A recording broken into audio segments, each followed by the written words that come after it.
E abrimos a nossa noite com mistérios do Antigo Egito, revelados por uma bonitinha que você não faz ideia. Ela sabe tudo sobre o assunto. Morou em Paris por 10 anos estudando egiptologia e arqueologia egípcia. E já esteve aqui dando verdadeiras aulas sobre pirâmides, a Esfinge, Ramsés II, o Grande, Nefertiti, a rainha Hatshepsut, entre outras coisas. Bom, eu tenho absoluto fascínio por egiptologia. E hoje ela vai contar mais sobre Akhenaton. Vamos saber mais sobre essa figura histórica, sei lá, de um reinado tão conturbado. Ela vai contar tudo pra gente. Fábia Haddad. Tá boa, Flavinha? Como vai você? Vai, tudo bem. Que prazer estar aqui. Muito obrigada. É meu. Você sabe da minha paixão por arqueologia. Da nossa. A sua, você é profissional. Não, eu sou um curioso, mas perdidamente apaixonado por arqueologia. Perdidamente, pode ter certeza. Hoje vamos falar sobre ele. Sobre Akhenaton. Bom, Akhenaton, ele tem, de fato, uma coisa dentro da personalidade dele tão, ao mesmo tempo, tão intrigante e tão discutível, que eu queria que você falasse dele. Para a gente começar a falar de Akhenaton, a gente vai dizer que foi um reinado muito rápido, foram apenas 17 anos, mas extremamente... Para um faraó para um faraó muito rápido, 17 anos. E para as mudanças que ele fez, ele foi... Aqui é o faraó, é a foto, é uma imagem do faraó no começo do seu reinado. O faraó Akhenaton, ele assumiu muito jovem, ele tinha em torno de 16 anos. Aqui ele já está com toda a arte egípcia. Ele assumiu aos 16 anos. Para começar, vamos explicar que Akhenaton nunca foi educado para ser faraó. O irmão mais velho dele que tinha sido educado para ser faraó. Em compensação, o pai de Akhenaton colocou Akhenaton no templo do deus Re, do deus Ra, o deus Sol, para estudar ser sacerdote, porque ele não tinha aptidão nem para administração, muito menos para as artes marciais. Só que o irmão mais velho morre subitamente. E aí o pai tira Akhenaton do templo do deus Ra, casou-se rapidamente com Nefertiti, a bela chegou, e é coroado faraó aos 16 anos. E aí ele tem um breve reinado de 17 anos, ele morre muito jovem, mas tempo suficiente para ele radicalizar. Exatamente. Na época em que ele foi coroado, isso foi... Em 1358 a.C. Tá. Ele faz parte da 18ª dinastia. Tá. Ele é filho de Amenhotep III. Esse foi um craque. O pai dele já foi um grande homem. O pai dele já tinha certos... vamos dizer assim, ele tinha certos... dava privilégios ao templo do deus Re, que não era o grande templo da época, das grandes tradições que existiam na época. Para entender as mudanças radicais de Akhenaton, é importante a gente entender o contexto da civilização egípcia que ele estava. Por quê? Porque a maior característica da civilização egípcia é a sua prodigiosa continuidade. Por 3.000 anos, a arte egípcia não mudou, a religião egípcia não mudou, o modo de vida... Mas ele mudou. Dos 3.000 anos ocorreram 17 anos. E é isso que é importante que as pessoas entendam, que durante 3.000 anos houve somente um período de 17 anos, que foi Akhenaton, que ele conseguiu quebrar todas as tradições do Egito e mudar a arte, a religião, até o método de construção através das talatates. Ele mudou muita coisa, ele deixou realmente a população completamente perdida. Quando é que ele começou com essas reformas? Logo que ele assumiu, nos primeiros 3 anos de mandato do reinado dele, ele fez algumas coisas normais, continuou algumas construções, tudo normal. De repente, era muito importante, tradicionalmente, para os faraós, trabalharem no templo do deus Amon, que era o deus tutelar, o qual há milênios o deus Amon era o deus tutelar, existia o templo do deus Amon, que era em Karnak, e todos os faraós construíam ali. Só para você entender, o pai de Akhenaton já tinha certos problemas com os sacerdotes do templo de Amon, o grande deus tutelar, porque ele era o segundo homem mais influente do Egito e mais rico. O primeiro faraó, o segundo já era o sacerdote desse templo do deus Amon, que era o grande templo onde a população fazia as oferendas. Só que Akhenaton, primeiro ele já estudou no templo do deus Re, que não era de Amon. E número 2, ele não construiu ali, ele construiu do lado um templo para o deus Re. Aí começou a confusão, como você constrói? Você lembra, Rony, que a construção no Egito era aqueles blocos enormes que eles carregavam vários homens. Akhenaton já muda. Ele cria as talatates, que seriam blocos de arenitos de 50 centímetros de comprimento, 26 centímetros de profundidade e 25 de largura. Um homem sozinho podia carregá-lo. Então, aumentava a produção e diminuía o tempo de... Quando Kelps fez a dele, eram, parece que... 2,5 toneladas, 3. A menorzinha. Tá. Então, era muito mais rápido. E o templo do deus Re-Arakti, que é esse templo que ele construiu, Re-Arakti, primeiro, que era um deus secundário, era um deus que já existia, e era um deus que a forma dele era o corpo de um homem com a cabeça de um falcão, e em cima ele já tinha o arco exatamente, do sol. E quando ele construiu esse templo, já começou a ocorrer problemas com o clero. E corre problema. Imagina quando Akhenaton pegou, porque aí o pau comeu solto com o clero. Foi uma loucura, aquela briga. O que faz Akhenaton? Ele chama o chefe principal do templo, que era o grande sacerdote, e o convida para uma expedição no deserto.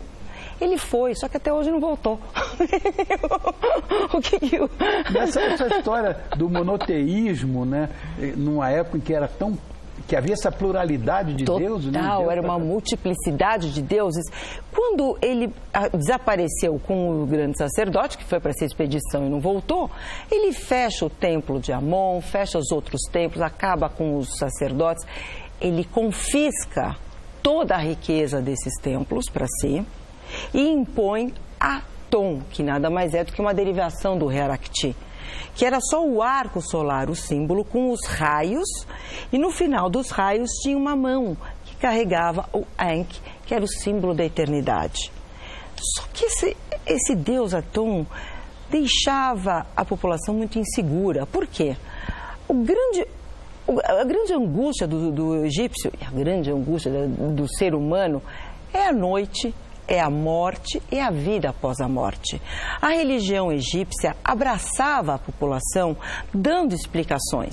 Os egípcios sempre acreditaram na vida após a morte. Acreditavam que para conseguir chegar na vida após a morte, eles tinham que viver sobre as leis de Maat, que era a deusa do equilíbrio cósmico, que era ordem, justiça e verdade. De repente, Aton era um deus que não tinha explicação nem para a noite, nem para a morte e nem para a vida após a morte. Aton não tinha um templo e a população não podia se direcionar diretamente a Aton. Tinha que se direcionar ao faraó. Calma aí. A população estava acostumada a ter seus deuses, a correr quando estava aflita. Mas não, de repente acaba tudo isso, porque Akhenaton se julgava uma manifestação do deus Aton. Ao mesmo tempo, o deus Aton era que governava o Egito, junto com ele, era uma combinação os dois juntos. E isso fazia com que a população ficou completamente perdida e começou a ficou contra o governo, fazia suas revoltas. Tanto que ele não chegou a abdicar, mas ele... Então, ele não abdicou, mas ele fugiu. Fugiu. Eu falei pra você que nos primeiros 3 anos ele ficou tranquilinho. Por livre e espontânea vontade, né? Ele fugiu. Aí a gente não sabe. Tá. Documentação, esqueceram de contar para os arqueólogos, egiptólogos. Ele constrói uma outra cidade. Tanto que ele foge com a família, a cidade não estava pronta ainda. Que era Akhetaton. Akhetaton, que significa o horizonte está em Aton. E essa cidade foi construída em homenagem ao deus Aton. Tudo era em função do deus Aton. E Akhenaton, quando ele chega nessa capital, nessa nova capital, ele promete que dali ele nunca mais vai sair. E realmente, ele morre naquela cidade. E é lá que as tais famosas cartas de Amarna foram... Exatamente, essas cartas de Amarna, que foram muito faladas. Amarna, porque não, tá certo, você está não, tá certo. É como se fala aqui no Brasil, mas você... Não, olha, essa aqui é uma das cartas. Vamos falar como carta isso aqui. Seria um tablete em arenito, escrito na língua diplomática da época, que era babilônio, escrita cuneiforme. A escrita cuneiforme foi a primeira de todas mesmo, né? Tudo próximo. Aqui a gente briga primeira, porque, por exemplo, quando você encontra um escrito desse, se eu datar isso, por exemplo, em 2300... Sumérios, assírios... Não, eles vão falar, mas eu te pergunto, mas não é que em 2300 a.C. nasceu essa escrita? Porque para chegar nesse grau, ela nasceu muito antes. Então, tanto o hieroglifo quanto a escrita cuneiforme são escritas que nasceram praticamente juntas na mesma época. Interessante isso. Eu sempre achei que a escrita cuneiforme era muito mais antiga do que... Não, elas nasceram juntas, porque a diferença de datação de ter encontrado uma ou outra... Carbono 14. 200, 300 anos, não é nada para criar uma escrita. Agora, uma coisa que eu queria saber, Flavinha, Nefertiti, ou Nefertiti, como não, você... Nefertiti. É que, como vocês egiptólogos chamam, não, eu tenho que respeitar. Não, eu nunca mais vou chamar Nefertiti, vai ser Nefertiti, vai ser Akhenaton. Não, por favor, eu que falo errado. Não, você fala certo, eu tenho que falar certo também. Minha paixão é arqueologia. Qual é o papel dela no meio dessas mudanças? Porque tem umas coisas muito interessantes. Você disse que ele modificou a arte e tudo. Por que aquela cabeça comprida para trás... Se não era nada disso, tanto que a própria... Há quem diga, inclusive, esse pessoal que... Ela aqui. Ela aí. O grande busto. Está em Berlim, exatamente, no Museum lá. Zevi Hawass morre. Zevi Hawass morre porque ele quer levar de qualquer maneira isso para o Egito. Agora, é também Nefertiti. Também ela, né? É também Nefertiti. E tem uma outra imagem... Caio, né? Também Nefertiti. Aí que tá, eu gostaria de te explicar. Nefertiti foi uma grande mulher. Akhenaton teve duas mulheres importantíssimas na vida dele, a mãe, Tihi, e Nefertiti. Nefertiti, ela tinha uma presença muito grande na política, em todas as transformações de Akhenaton, Nefertiti estava próxima. A origem de Nefertiti é muito discutida. Por quê? Porque Nefertiti significa a Bela chegou. A Bela chegou já deixa... no ar a desejar que não era de Tebas. Uns dizem que não era egípcia. Por quê? Porque alguns anos antes do casamento de Akhenaton, o pai dele trouxe 300 princesas mituanas para lá. Então, provavelmente, ela nem era de lá. Ela era de uma região que seria na parte oriental da atual Turquia. Nem vamos entrar nesse detalhe. Tá. Só que ela atuou demais, ela foi maravilhosa. Foi encontrado esse busto na casa do escultor real em Amarna, em Akhenaton. Só que só tem esse busto dela. As outras expressões artísticas dela são todas parecidas com a que eu passei depois. Ela já não está tão bonita. A arte egípcia é aquela mobilidade, sempre preservando a beleza, a postura. Mas ele mudou tudo. Ele mudou tudo, ele quebrou tudo. Tem gente que fala que ele era um extraterrestre. Não é extraterrestre. Ele é como se fosse uma caricatura da época. Tá, entendi. Os faraós eram todos magros, saudáveis, ele fez com barriga, ele aparecia com barriga. Existem várias teorias sobre isso, com a cara bem fina. Ele muda completamente. A arte era uma expressão do momento, tinha romantismo, tinha beijo, imagina. Tinha beijo. Tinha beijo, ele beijando. Não dá para acreditar, entendeu? Quando ele morreu, como é que ficou a sucessão? Foi uma loucura. Foi uma loucura. A morte dele, ele teve 6 filhas, então ele não tinha sucessor homem. Aparentemente, pela documentação, foi uma mulher que assumiu o poder. Acredita-se que foi a Nefertiti. Por quê? Porque encontrou-se nesse conjunto de Amarna, junto com outros dos hititas, que a rainha escreveu para o rei dos hititas, que era um império muito poderoso na época. Inimigos figadais deles. Totais. Ela escreve, aqui é o Tutankhamon, é o que vai substituir, que também a gente não sabe a origem dele. Zahi Hawass, não foi comprovado tudo aquilo ainda. Nós sabemos que essa rainha não tinha herdeiros ao Tutankhamon. O faraó menino. Ela pede ao herdeiro, faz uma confusão. De repente, depois de alguns anos, aparece Tutankhamon, que casa-se com uma das filhas de Akhenaton. Muito jovem, ele é coroado, como vocês podem ver, um menino. Ele sai de Akhenaton, ele volta para Tebas, repõe todas as tradições egípcias, tanto que as mudanças radicais de Akhenaton nascem com o coroamento de Akhenaton e desaparecem na morte de Akhenaton. E aí, a Nefertiti, ninguém mais sabe da história dela, e Tutankhamon que chamava-se Tutankaton, por causa do deus Aton, ele volta para Tebas e se torna Tutankhamon. Eu vou dizer, essa placa me incomoda, eu vou explicar por quê. Porque o meu fascínio por egiptologia é gigantesco. E de repente tem que interromper tudo. Ai, Flávia, que chato, viu? Mas de qualquer maneira, você vai voltar muito mais. Com certeza. Sabe que eu gostaria de falar no seu programa? Houve uma descoberta no Egito de umas estátuas, foi a estátua... Sim, uma grande e uma pequena. Exatamente, de Ramsés II. Mas eu gostaria de... O grande Ramsés II, uma estátua de 8 metros e uma estátua pequenininha de 7. Terceiro, só que eu gostaria de deixar claro uma coisa. Foi encontrado, mas não confirmado.